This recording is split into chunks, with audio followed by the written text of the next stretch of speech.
আসসালামু আলাইকুম ভিউয়ার্স। চট্টগ্রাম কক্সবাজার মহাসড়কে দুইটি গাড়ি মুখোমুখি সংঘর্ষ হয় একমাত্র লবণপানি রোড রাস্তা ভিজার কারণে। আর এর জন্য দোনোটাই কিন্তু লোকাল গাড়ি, ওনারা চট্টগ্রাম থেকে কক্সবাজার চলাফেরা করে। তো যাই হোক, ওনাদের এতটা বেপরোয়া গতি ছিল যার কারণে মানে কন্ট্রোল করাটা খুবই অস্বাভাবিক হয়ে পড়ছে। তে ওনারা যে কাজটা করছে মূলত এটা ওনারা ইচ্ছাকৃতভাবে করে নাই, কিন্তু রোডটা অনেক পিছলা ছিল, লবণ পানির রোড। আর এর কারণেই অনেকগুলো মানুষের ক্ষতি হয়। আর ব্যাপার হয়েছে, যখন নাকি আমরা কোনো কাজে যাই, জরুরি কোনো কাজে যাই, আর তখন যদি এই ধরনের দুর্ঘটনা ঘটে, ওইখানে কিন্তু যাওয়াটা সম্ভব হয় না। অনেক সময় আছে দেখা যায় অ্যাম্বুলেন্সে করে মানুষ রোগী নিয়ে চলে যায়, কিন্তু এত বড় যানজট থাকলে এই যে দুর্ঘটনার পরে এই গাড়িগুলো সরাইতে অনেক সময় লাগে। আর তখনই বিশাল বড় একটা দুর্ঘটনা মানে যানজটের সৃষ্টি হয়। এতটা যানজট মানে বলার বাইরে, 3 থেকে 4 ঘন্টা এমনকি 5 ঘন্টাও লেগে যায় এই গাড়িগুলো সরাইতে। দেখেন কত বড় একটা জাম লাগছে।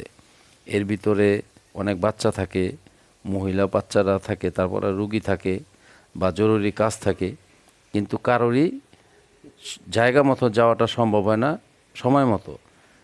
তাই আমরা একটু সতর্কভাবে চলাফেরা করি, আমরাও নিজেরাও সতর্কভাবে চলি।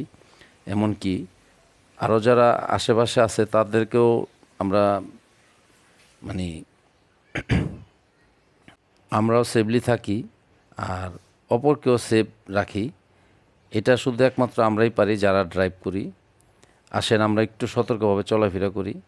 অতিরিক্ত সময় কিন্তু আগে যাওয়া যায় না, বড় জোর গেলে আধা ঘন্টা, 20 মিনিট, 10 মিনিট, এতটুকু ডিফারেন্স থাকে। তো এই যে একটা দুর্ঘটনা, এটা কিন্তু সারা জীবনের কান্না হয়ে দাঁড়ায়। তাই আমরা সারা জীবনে কান্না হতে কেউ চাই না।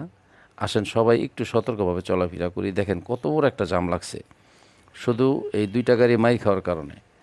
হ্যাঁ, তাহলে আসেন সবাই একটু সতর্কভাবে চলি, যাতে অন্যেরও কোনো ক্ষতি না হয়, নিজেরও কোনো ক্ষতি না হয়। একটা কথা মাথায় রাখতে হবে ভাই, আমাদের সবারই ফ্যামিলি আছে। আপনার আমার যদি কোনো সমস্যা হয়, ফ্যামিলিটা কিন্তু ধ্বংস। আর সবচেয়ে বড় কথা হইছে, একটা দুর্ঘটনা ঘটলে কিন্তু একার ক্ষতি হয় না, অনেক মানুষের ক্ষতি হয়। তাই আমরা সবাই একটু সতর্কভাবে চলাফেরা করি, যাতে এই ধরনের বিপদ আল্লাহ যেমন আমাদেরকে না দেয়। আল্লাহ সবাইকে হেফাজতে রাখুক, সবার জন্য দোয়া করি।